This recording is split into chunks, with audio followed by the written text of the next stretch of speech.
In Pakistan, election campaigns have always had a carnival atmosphere, even here in the northwest, which has seen some of the worst of Taliban attacks. But this time, only certain politicians have been able to hold rallies in relative safety. Imran Khan is one of them, and he's drawing huge crowds. How's the campaign going? Winning. You're winning! His critics say he's been able to hold jalsas, as they call them here, because he's been soft on the Taliban. They say you're not willing to fight the Taliban, who are causing the war here, sir. We've been fighting them for 9 years and it's got worse. There's more radicalization, there's more extremism, there's more terrorism today than 9 years back. So clearly what we're trying to do to cure this illness is actually increasing. The cancer is spreading. You need to change strategy. The former cricket captain, well known in the West as a charismatic playboy, still limbers up for a fight. Imran Khan! But he leads a different team now with a very different message. All the bloodshed here is America's fault, he tells these crowds. He vows to shoot down US drones operating along the Afghan border and promises to establish a model Islamic welfare state.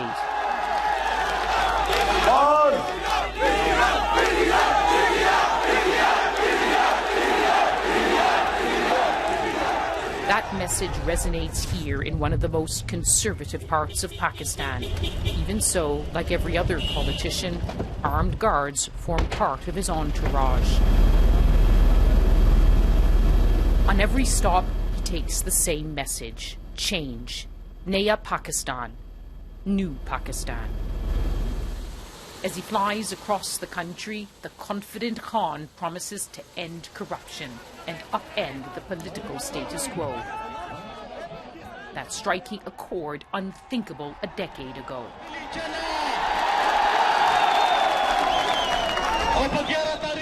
In the 2002 elections, his Movement for Justice party won only one seat. His rivals say he's inexperienced, naive. But 60-year-old Imran Khan thinks his time has come. What you're seeing is a revolution. I mean, this is beyond, if you see the passion, this is not normal politics. This is an uprising from the grassroots. And what has happened is that we have completely bypassed the traditional politicians, and the people have moved away from them. There's no doubting his popularity, but can he win votes without the party machinery of his more established rivals? For decades, people power used to be the mantra of the Pakistan People's Party. This time, it's mainly campaigning on the past. Rallies of Benazir Bhutto, assassinated in 2007. Her father, Zulfikar Ali, executed in '79.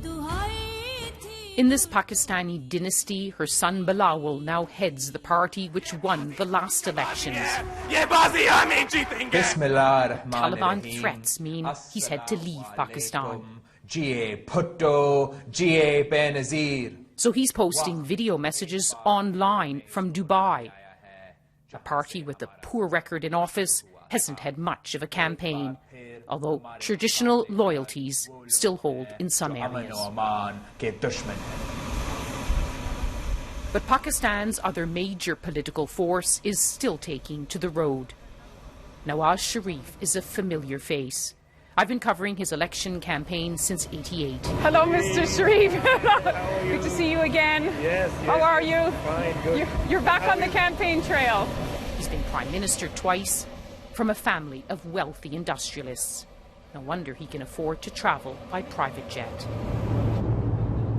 On the plane, he reads the latest reports which predict he'll be Prime Minister again. But I put it to him that Imran Khan and his message of change are challenging his Pakistan Muslim League, even on his home turf Punjab, where elections are won and lost here. We were changing and we will continue to change. We know we have the right team with us. We have team of experts, people who have done it before. And I think no other party can claim to have better people than we have in the PMLN. They're honest, and I think our team is recognized by everybody in this country. But what if they say if the traditional parties had done a better job, Pakistan would not be in the mess it's in? And when we need mature people, we don't need immature people. Nawaz Sharif still has strong support. Wazir-e-Azam, Prime Minister, they shout as he arrives at this hotel in Islamabad. He's here to meet local shopkeepers, but even this business meeting descends into chaos.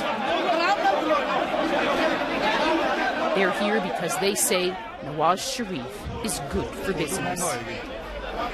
Join me, he says, to make Pakistan a prosperous land. He promises to end the constant power cuts crippling the economy.